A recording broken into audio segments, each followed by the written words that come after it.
Cuando tengo adultos jóvenes a los que les digo, oye, tienes altísimo el colesterol, pero lo peor es que el que está alto es el malo, hay que tratarlo con estas pastillas. Doctor, a mí no me gustan las pastillas. Le dije, te van a gustar, porque cuando te tapes las arterias del corazón y te infartes, como quiera lo vas a tener que tomar y ahora sí de por vida. ¿Sí me explico decir? Porque hay un aspecto importante. Una vez que tengo una enfermedad cardiovascular, o sea, que ya me infarté, no voy a dejar de tomar pastillas nunca. Nunca, hasta el último de mis días, porque incluso se van a ir agregando, porque como consecuencia de ese daño se podrán agregar otras enfermedades como deterioro cognitivo, como problemas en los riñones, problemas en los ojitos, y que van a ir haciendo que se vaya deteriorando tu salud y con esto la calidad de vida. Le dan más valor a cosas materiales que al hecho de la salud. ¿Sí me explico? O sea, pueden hacer filas para comprarse el teléfono de supermarca, la última versión más costosa que haya, pero no son capaces de esperar 30 minutos para pasar a una consulta, a hacerse una prueba que puede predecir si estás en riesgo de infartarte.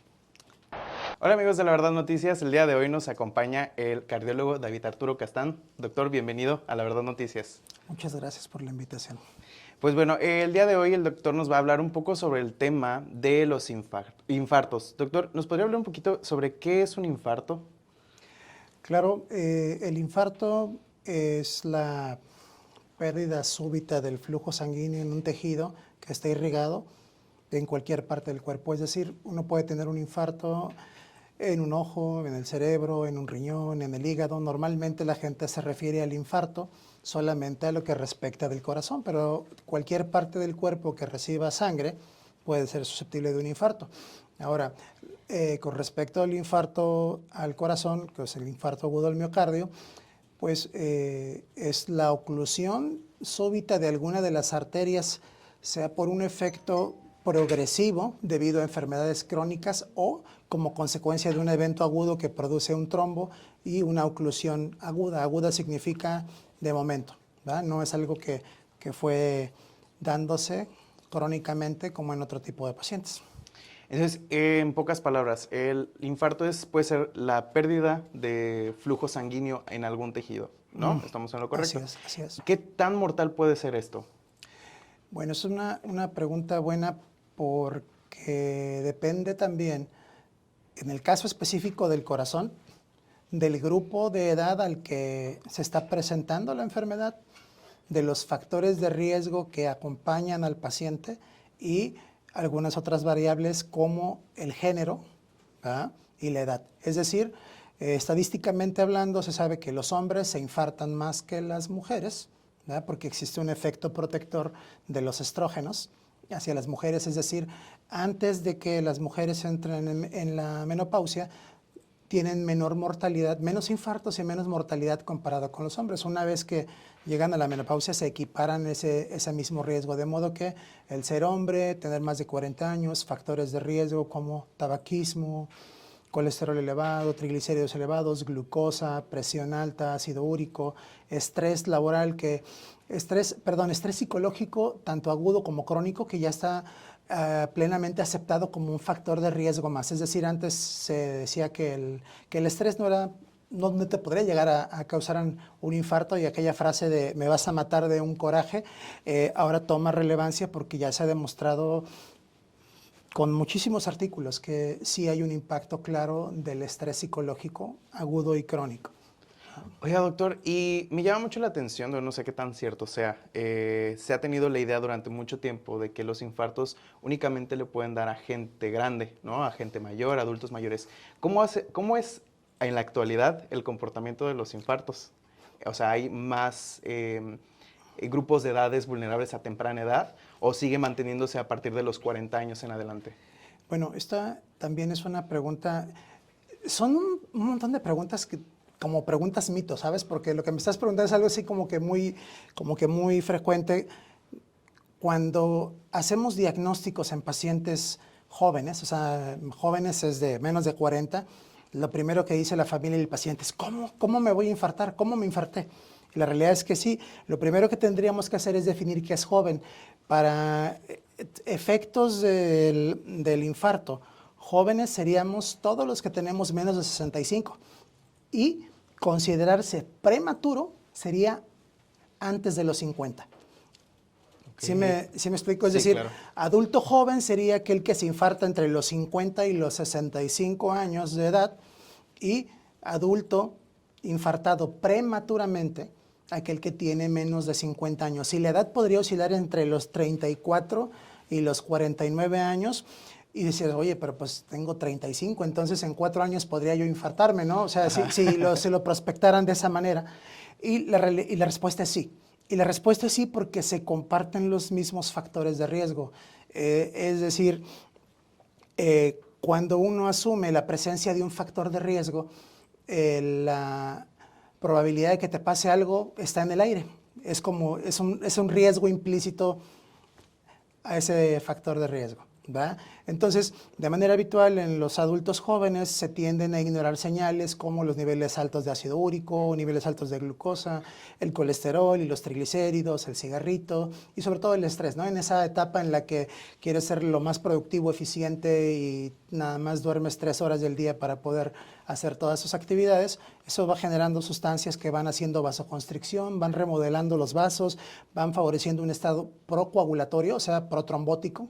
Es decir, nuestra propia sangre se empieza a poner, digamos, en un término pues, no tan bien, como más espesa, y por eso se pueden producir trombos. Entonces, pacientes jóvenes, yo lo definiría como todos los de menos de 50 prematuros. ¿Y es igual un infarto prematuro que un infarto, o sea, en cuanto a síntomas? En un adulto, la sintomatología es la misma, pero hay un aspecto importante, hay modificadores y también hay imitadores. Sería la traducción más como cercana a eso. Yo puedo tener un vasoespasmo por consumo de cocaína y tener un infarto sin que se hayan obstruido mis arterias del corazón. O puedo tener una infección respiratoria, una infección viral, y esa infección viral inflama mi corazón y eso produce zonas de isquemia, de infarto, y puedo tener eso. Puedo tener una enfermedad de Takotsubo, que es la enfermedad del corazón roto, que eso sería motivo de otra plática, donde igual por estrés se liberan un montón de sustancias que hacen fallar al corazón y lo dilatan. Aunque también podemos tener en pacientes jóvenes ya procesos de obstrucción crónica de las arterias, es decir, haciendo así como una revisada rápida, si agarráramos a 100 personas de manera aleatoria, la prevalencia de la dislipidemia, es decir, del colesterol elevado y los triglicéridos elevados y la glucosa y todo esto, pues es superior al 30%. Y nadie parece tomarle mucha importancia, es decir, te dice, ¿qué te dijeron? Pues que salió un poquito alto de los triglicéridos, pero que le bajara a los chicharrones y que dejara de tomar un poquito de refresco y que ya tranquilo, que con eso lo controlara. La realidad de las cosas es que prácticamente nadie se engancha en ese aviso que se le otorga, y al final pues vienen los efectos, ¿no? Las consecuencias de ello, es decir, otro factor que es bien importante es el cigarro. La mayoría de las personas inicia a fumar entre los 15, incluso algunos artículos dicen 12 años, 13 años. Entonces, para cuando tienes 27, 28 años y tienes un hábito de 15, digo, imagínate que fuera lo contrario, que estás ahorrando dinero, ¿no? Tendrías 15 años ahorrando.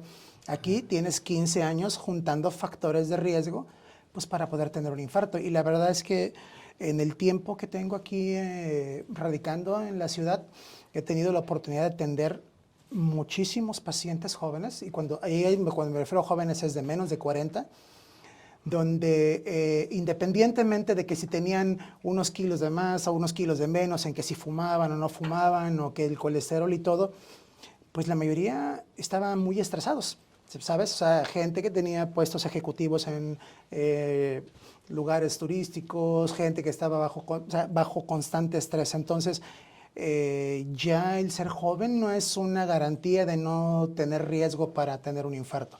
Lo que sí está muy claro es que una vez que cumplimos los 40, nuestro riesgo se dispara. todas las guías que existen de valoración siempre lo ponen. De menos de 40 tiene menos riesgo nada más por la edad, pero una vez pisado ese número, todo se va incrementando. Me llama mucho la atención, doctor, ahorita que menciona esta parte del estrés, pues es algo que se vive constantemente, ¿no? Todos creo que en algún momento pues vivimos bajo estrés. Digo, en el caso de los pacientes que le ha tocado atender, pues han sido pacientes que tienen altos mandos, ¿no?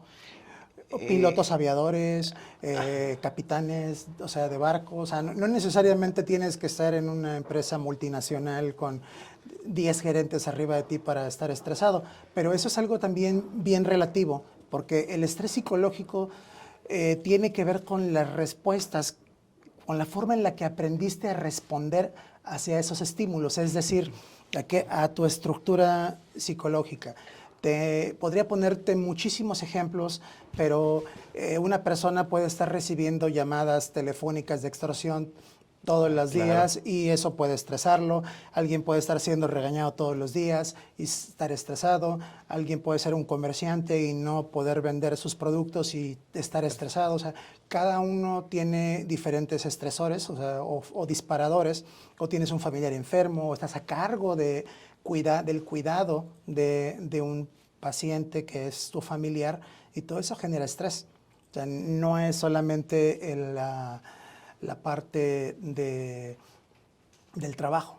O sea, el trabajo sí es una de las partes, pero incluso los artículos mencionan abuso sexual, abuso psicológico, es decir, todas esas personas que sufrieron de abuso durante la infancia y adolescencia van teniendo comportamientos, le llaman actitudes o comportamientos destructivos o peligrosos que pueden llegar a, pues obviamente, a generar hábitos que van a ir avanzando hasta que se presentan los factores de riesgo. De las cosas más difíciles que existe es poder convencer a un adulto joven de que tiene un factor de riesgo. Es decir, alguien que dice, oh, yo estoy chavo, pues no tengo nada, me despierto bien, o sea, puedo echarme unas cervezas y al otro día me levanto como si nada y me voy a trabajar.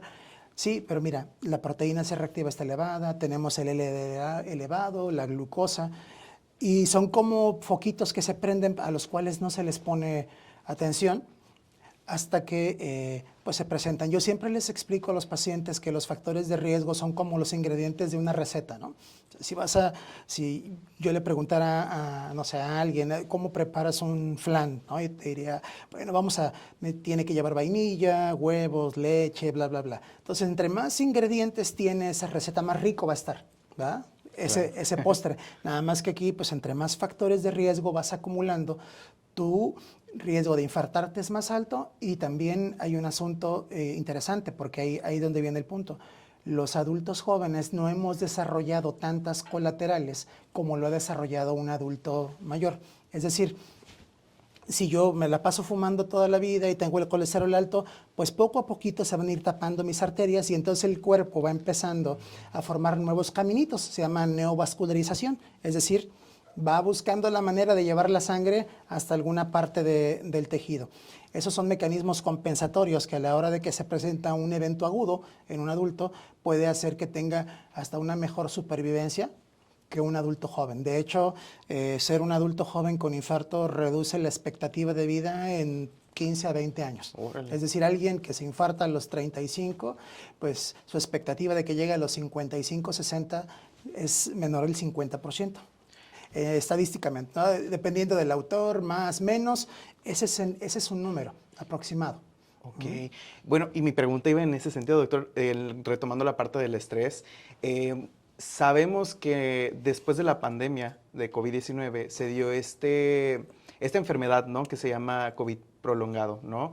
Que efectivamente tiene como estos efectos en diversos órganos y uno de ellos es en el corazón. Entonces, la pregunta en conjunto a lo del tema del estrés era ¿cómo se ha comportado los infartos en Cancún desde la pandemia hasta la actualidad? ¿Ha habido un incremento?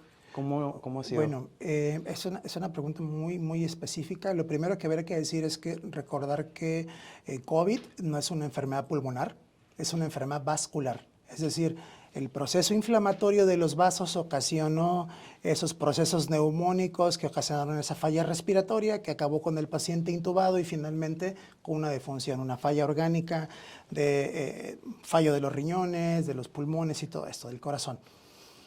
Respecto del tema del corazón, ahora se sabe que COVID es un factor de riesgo más. De hecho, esa pregunta se agregó a la lista de preguntas que le haces a un paciente cuando llega y te dice que tiene dolor torácico. Haces todo tu interrogatorio. Tuvo COVID recientemente, y ¿qué es recientemente? 6 meses. O sea, y entonces, entre que muchas veces, o sea, yo tan solo les preguntaría, de las que están aquí, ¿cuántas veces en el año han tenido como gripilla y como cansancio? ¿Cuántas han hecho un hisopado de PCR para confirmar o descartar que tenían COVID? ¿Sí me explico? Entonces, Claro. ya desde ahí estamos fuera en cuanto a una estadística real, ¿verdad? Y te puedo poner un ejemplo claro mío. Yo en una prueba que tuve positiva no tuve ninguna sintomatología ni neumonía, y en otra prueba que tuve negativa con síntomas hice neumonía de focos múltiples. Entonces no es como que tampoco el hecho de que te hagas una PCR y salga negativa te confirma que no estás cruzando con un COVID. Es un factor que puede ser, primero, confundidor, porque pues entonces ahora todo se lo atribuimos a COVID, ¿no? O sea, dices, pues bueno, se infartó porque tiene COVID, le dio diabetes porque tiene COVID, le dio una embolia porque tiene COVID, pero si te hablo de todo el abanico de complicaciones que vimos por COVID, síndrome de Guillain-Barré, que es prácticamente que te quedes sin poder caminar porque no puedes mover las extremidades, incluso puedes hasta dejar de respirar. Inflamaciones del cerebro, que se llaman meningitis, ¿verdad? Todo, infartos en los ojitos, fallo de los riñones, muchas complicaciones. Entonces, no creo que haya un estado del país, y si hay alguien que me lo diga, donde maneja una estadística específica de que podría decir, estos se infartaron específicamente por COVID. Pero me preguntas, ¿atendí pacientes infartados que estaban en un proceso de atención por COVID? La respuesta es sí. Es decir, que llegaron con COVID grave, con neumonía, que tenían factores de riesgo, ¿verdad? Insuficiencia renal, cáncer, diabetes, hipertensión, tabaquismo, defensas bajas, VIH, ¿verdad? Y que, bueno, como consecuencia de toda esa mezcla de factores se presentó un infarto. De por sí, prácticamente todas lo que comenté previamente son fenómenos o estados protrombóticos, es decir, un estado en el que se favorece la formación de trombos. Y aparte COVID, que es un proceso inflamatorio vascular, pues también se incrementa. O sea, ya igual es un factor, ¿no? Como bien menciona, del infarto. Sí, COVID está claramente documentado como también un factor de riesgo, así como el cigarro, así como todos los demás factores que hemos comentado. Oiga, doctor, y creo que esta pregunta se la han hecho muchas personas en casa, y es, ¿cómo sé que me estoy infartando? ¿Cuáles son estos síntomas que pudieran haber que digan, o que sean de alerta, ¿no? De saber de qué... Bien, fíjate que es una pregunta muy interesante, porque incluso hay tratados, libros específicos acerca de eso.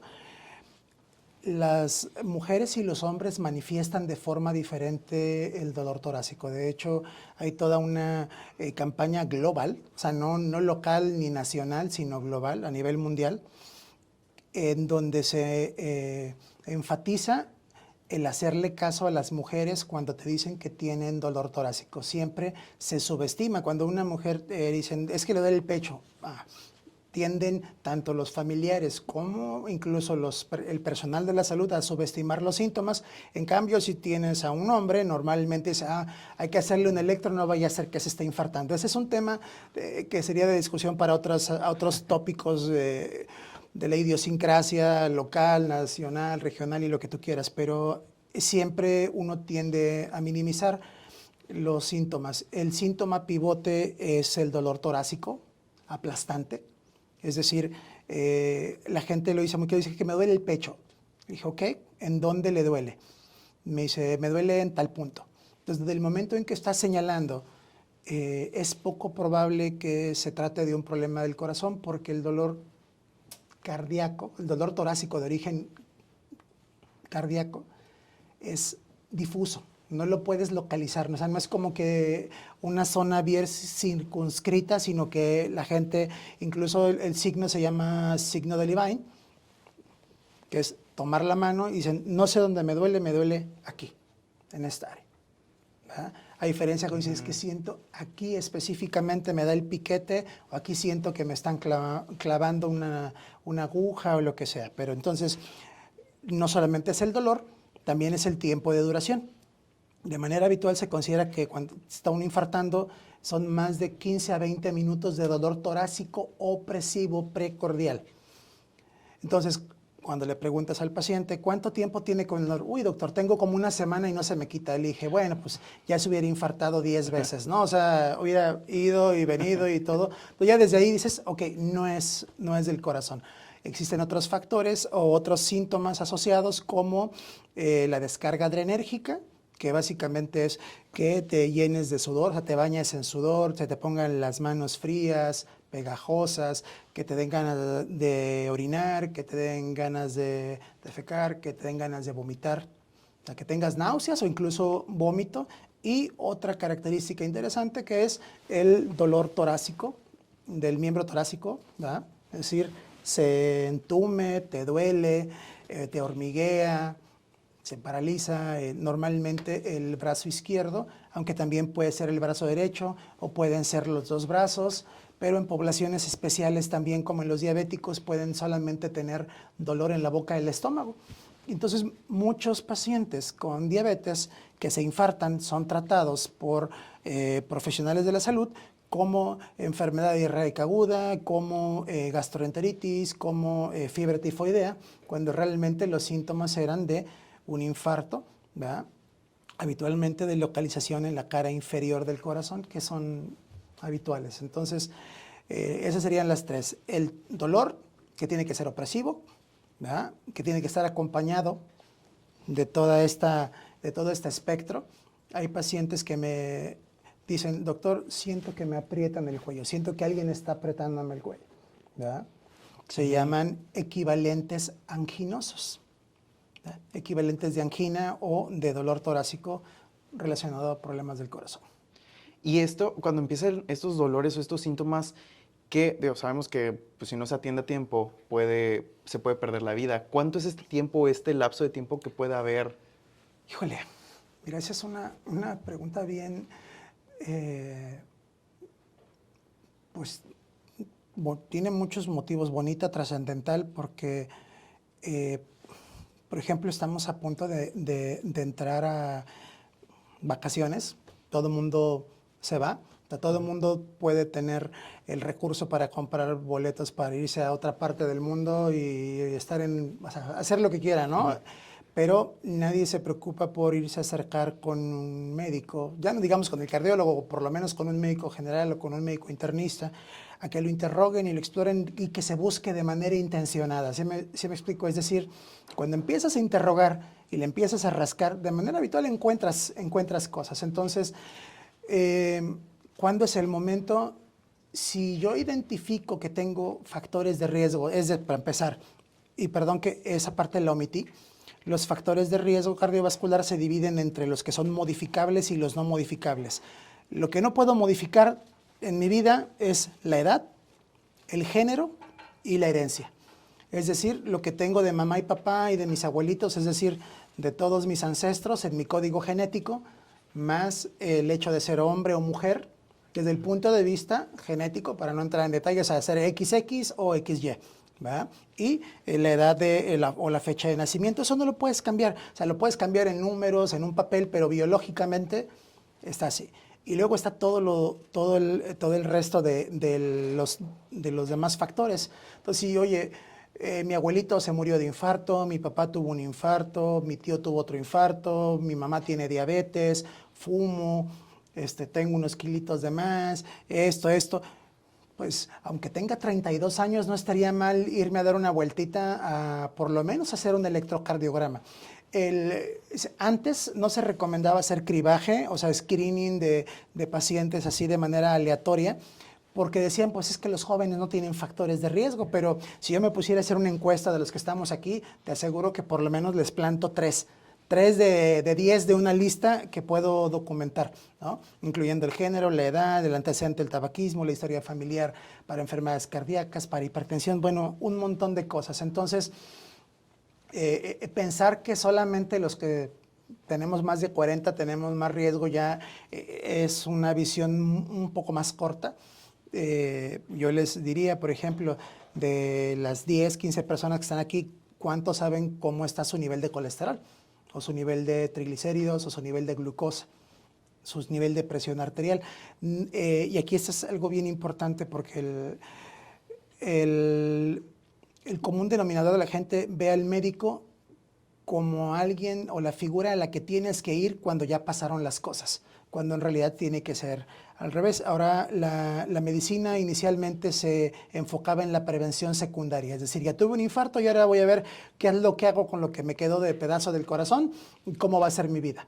Y la prevención primaria implica el hecho de evitar que ese paciente llegue a un infarto, es decir, y de verdad, obviamente por cuestiones de confidencialidad no puedo decir así otras cosas, ejemplos específicos, pero te puedo asegurar que hay gente a la que se le dijo no vaya, hágase los estudios, no viaje, esto, y pues el desenlace fue diferente, ¿no? Entonces, el que uno se sienta bien no significa que esté uno bien. Y sobre todo si no tenemos evidencia.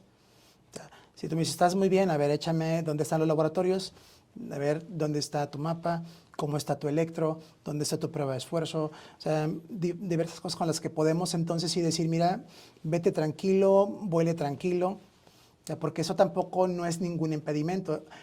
En esta época justo, muchos adultos jóvenes me llevan a sus adultos mayores, es decir, los chavos me llevan a sus mamás, papás, abuelitos a consulta porque dicen, doctor, es que queremos viajar a, no sé, a Ciudad de México, entonces quiero saber si mi abuelita puede viajar. Bueno, hacemos todos los estudios, checamos que todo está bien, decimos, claro, ándele, que le vaya bien, a volar, no pasa nada. O, ¿sabes qué? Esto está mal, yo recomendaría no viajar. Y ya hemos detenido pacientes que tienen viajes internacionales, así que me dicen, doctor, ya tenemos el vuelo para mañana, para el otro lado del mundo, y así de, bueno, pues aquí está la evidencia, ustedes tomen la elección, porque al final de cuentas yo no tengo ningún conflicto de interés. Uno como médico no tendría por qué tener un conflicto de interés sobre la decisión que toma el paciente respecto de la propuesta diagnóstica o terapéutica. Es decir, si me dices que tengo, oye, ¿sabes qué? Creo que tienes angina de pecho. Bueno, ¿y qué hay que hacer? No, pues una prueba de esfuerzo, un eco o algo. Bueno, mejor ahora que regrese porque me voy a Acapulco para Navidad y Año Nuevo y en enero nos vemos. Y hay eneros que no regresan. ¿Sí me explico? Claro. Eso es 100% real. Ok, doctor. Y bueno, ya en el momento del infarto, ¿qué es lo que uno puede hacer? ¿Qué es lo que yo puedo hacer? O sea, si sé que me estoy infartando, o sea, tengo los síntomas, pero estoy lejos del hospital, ¿qué es lo que puedo hacer? ¿O qué es lo más recomendable desde su punto de vista como especialista? Bueno, lo primero que dicen las guías internacionales es que tenemos, se llama la hora de oro, que los primeros 60 minutos en los que iniciaron los síntomas, tú tendrías que estar llegando a un hospital que tenga la capacidad para poder realizar un cateterismo cardíaco, que es meternos con mangueritas a través de la muñeca o de las piernas al interior del corazón para ver si están tapadas. Si están tapadas las arterias, pues destaparlas. Uno de los aspectos más importantes es que no automedicarse sería una muy buena recomendación, porque de repente me dicen, doctor, pues como yo pensé que era esto, le di esta pastilla de esto, esta pastilla, y entonces aparte de todo el problema, tengo un efecto secundario de algún otro fármaco. Lo primero sería llamar a un servicio de emergencia, no hacer esfuerzos importantes, estar siempre manteniéndose en comunicación con algún familiar o estar acompañado de un familiar y hacer el cribaje. Y lo primero que es, a ver, el equipo de electro que tenemos, por ejemplo, toma un electro en 8 segundos. Es decir, si llegaras a mi consultorio con dolor de pecho o a la puerta del consultorio de un médico y tuviera un electro, con los equipos actuales, tarda el paciente más en quitarse los zapatos y la playera que lo que yo tardo en tener el resultado para decir, ok, mira, no te estás infartando, siéntate, vamos a platicar cuáles son tus molestias. O verlo y decir, ok, vámonos para urgencias porque esto es grave. ¿Sí me explico? Claro. Hay otro aspecto que son los exámenes de laboratorio de una proteína específica que se llama troponina, que es una proteína que solamente se encuentra dentro de las células del corazón. Es decir, es exclusivo de ese espacio. El encontrarlo en cantidades abundantes en la sangre implica o expresa muerte de células del tejido miocárdico que están liberando esa sustancia en la sangre, que es otra de las formas en las que podemos hacer un diagnóstico rápido, ¿verdad? El tema principal creo que tiene que ver con los accesos de la población en general a los servicios de salud. ¿Sí me explico? Es decir, sí. Creo que es un tema que no es el motivo de la plática, pero la limitación en cuanto al acceso de servicios de salud y de alguien que pueda tomar decisiones como esa que te digo, en ese algoritmo de pensamiento, es decir, tiene dolor torácico, parece que sí tiene dolor del torácico del corazón, lo siguiente es un electro, lo siguiente es una troponina, reanalizamos negativo, nos vamos de este lado a un diagnóstico diferencial enorme que puede ser inflamación del esófago, de la aorta, de los pulmones, de las pleuras, de cualquier otra cosa, pero ya descartaste lo más importante que pone en peligro tu vida, que es un infarto, ¿verdad? Y aquí hay también que aclarar que no hay que ser alarmistas en el sentido de que no todas las personas jóvenes que se infartan mueren en el momento, pero si hay una estadística, o sea, sí hay un porcentaje de personas que mueren en el momento del infarto. Otras, la mortalidad se maneja así, en las primeras 24 horas, a los 7 días, a los 14 días, a los 28, a los 6 meses y al año. Es decir, conforme van avanzando el tiempo y la supervivencia, el que llega al año es el que podemos decir, ok, ya libró el primer año y ahora viene la mortalidad a 5 años y luego la mortalidad a 10. ¿Sí me doy a entender? Sí, claro. Entonces, es por eso que dije previamente que tener un infarto joven reduce tu expectativa de vida, porque por default va a ir bajando tus posibilidades de seguir vivo para el siguiente año, cada que va pasando el año. Y sí, claro, perdón que lo interrumpa, y es que, o sea, es muy interesante esta parte de que, o sea, mucha gente piensa que un infarto, pues, es nada más hasta ahí, ¿no? O sea, de que, pues, es cosa de, o sea, bueno, lo minimiza, ¿no? Pero ahorita que me menciona que, o sea, es jugar a sobrevivir después de que te da un infarto, por lo que entiendo en lo que nos está comentando, ¿no? Exacto. Vamos a plantear el escenario en el que el paciente joven, con todos los factores de riesgo que tú quieras agregarle a este paciente hipotético, sobrevive al infarto y que los estudios demuestran que el corazón, del 100% de la fuerza del corazón, quedó trabajando solamente el 40%, el 35%. Lo que tenemos que hacer es tomar a ese paciente y llevarlo a un programa que se llama rehabilitación cardíaca. ¿Qué es lo que hacemos en la rehabilitación cardíaca? Básicamente, como su nombre lo dice, es rehabilitar el corazón. Es como volver a entrenar a ese corazón para que ese corazón que era antes una bomba de un caballo de fuerza y que quedó de medio caballo, pueda seguir surtiendo la misma cantidad de sangre a esa casa, bueno, a ese cuerpo, ¿verdad?, con menor capacidad. Y eso se puede hacer, y también está demostrado que la rehabilitación cardíaca incrementa la tasa de supervivencia o disminuye la tasa de mortalidad. Es la forma en la que ves el vaso, ¿no? Medio lleno, claro, medio vacío. O se mueren menos o viven más. Al final de cuentas, el efecto es benéfico. No solamente al corto, sino al largo plazo. Porque como es un proceso que normalmente dura un mes, imagínate, es como una especie de entrenamiento donde durante un mes estás yendo con el cardiólogo a hacer el ejercicio monitorizado en una bicicleta, donde se checa el oxígeno, la frecuencia, la presión, y todos los están diciendo, ¿no? Es como se crea en la mayoría de los pacientes que entran en esos protocolos hábitos saludables, que es lo que se quiere o se pretende hacer, que el paciente continúe con esos hábitos. Y en cuanto al tema de la mortalidad, ¿qué probabilidad hay de que si me da un infarto ahí quede en el momento o de sobrevivir al año? Igual ese dato también me gustaría ver si nos puede compartir. Dependiendo del autor que podríamos citar y del grupo de edad al que nos refiriéramos y incluso hay estudios que hacen comparación de poblaciones específicas, por ejemplo, de Asia, de Europa, de América Latina, de Norteamérica.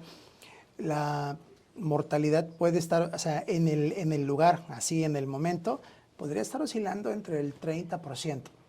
Es decir, que de 10 personas que se infartan, 3 podrían morir en promedio en ese momento, pero de los 7 que quedan, hay una mortalidad, entonces dijimos, a 24 horas, luego una mortalidad de 7, luego una mortalidad de 14, 28, 6, un año, y de ahí vamos prolongando. Entonces, al final, en lo que le llaman ellos en el global, en el riesgo de mortalidad global, pues tu expectativa de llegar al primer año, si lo vemos así, es aproximadamente del 50-60%. Ok, no es tanto como esperaba, pero... Es alto, es alto. Y de verdad que te lo voy a plantear sin romper confidencialidad de nadie. Imagínate que ya te infartaste, ya tu empresa te mandó, te atendimos, te hicimos el cateterismo, bla, bla, bla, te reparamos lo que pudimos reparar. Se te da tu incapacidad desde el punto de vista empresarial y de seguridad social, y llega el momento en que tienes que regresar al mismo lugar a encontrarte con tu mismo jefe, con tu mismo subjefe, con el jefe del jefe del jefe, a volver a estar bajo el mismo estrés. Y cuando pregunten, oiga, ¿está bien que regrese a trabajar tal? Le digo, pues bueno, esa es una decisión, una elección que tú debes de tomar, pero es una decisión de salud. Claro. Y me ha tocado ver cómo gente dice, bye, o sea, dice, doctor, prefiero dejar este súper empleo, súper remunerado, que me da posición, estatus, bla, bla, bla, pero quiero estar vivo. Quiero esto, lo otro. Tantas historias que podríamos contar de manera genérica para no que nadie se pueda sentir identificado, pero eso es totalmente cierto. Claro, y sobre todo poner, que creo que es lo más importante, ¿no? Como una prioridad la salud y la vida, ¿no? Como Mira, lo menciona. eso lo hemos... hace unos días hubo una defunción de una persona durante un evento deportivo. Y de esos eventos deportivos donde la gente compra bicicletas de más de 100,000 pesos y tenis de más de 20,000 y el casco de no sé qué y bla, bla, bla, y bla, bla, bla, pero que no están dispuestos a irse a checar el corazón. ¿Se me explicó? Es decir, le dan más valor a cosas materiales que al hecho de la salud. ¿Sí me explico? O sea, pueden hacer filas para comprarse el teléfono de supermarca, la última versión más costosa que haya, pero no son capaces de esperar 30 minutos para pasar a una consulta, hacerse una prueba que puede predecir si estás en riesgo de infartarte, Claro. si estás en riesgo de morirte. Y este es un tema que va más allá tiene que ver con la educación o con lo que recibimos como de valor respecto de la salud. Y si echamos un poquito para atrás, nuestras historias son muy similares. O sea, todos sabemos que abuelita se enfermó, que abuelito se enfermó, que mi tío, y que todos acudieron al final de la enfermedad, no al principio, y no siguieron las indicaciones. Entonces ya desde ahí vemos eso, pues ahora que yo soy un adulto y que tengo esas posibilidades y que, ¿por qué no? Me puedo dar esos lujos haciendo a un lado cosas como la salud. Claro, claro que sí. Oye, doctor, y ya ahora sí en la recta final de esta plática, de este espacio, ¿nos podría compartir qué es lo que tenemos que hacer? ¿Cómo podemos prevenir lo que se tiene que hacer para prevenir un infarto? O sea, ¿qué es, si sabemos que tenemos los factores de riesgo, qué es en lo que debemos de trabajar y qué es lo que tenemos que hacer? La base de la prevención primaria de la enfermedad cardiovascular, es decir, antes de que te infartes, ¿qué es lo que hay que hacer? Pues en parte te contestaste porque es el control propio de los factores de riesgo.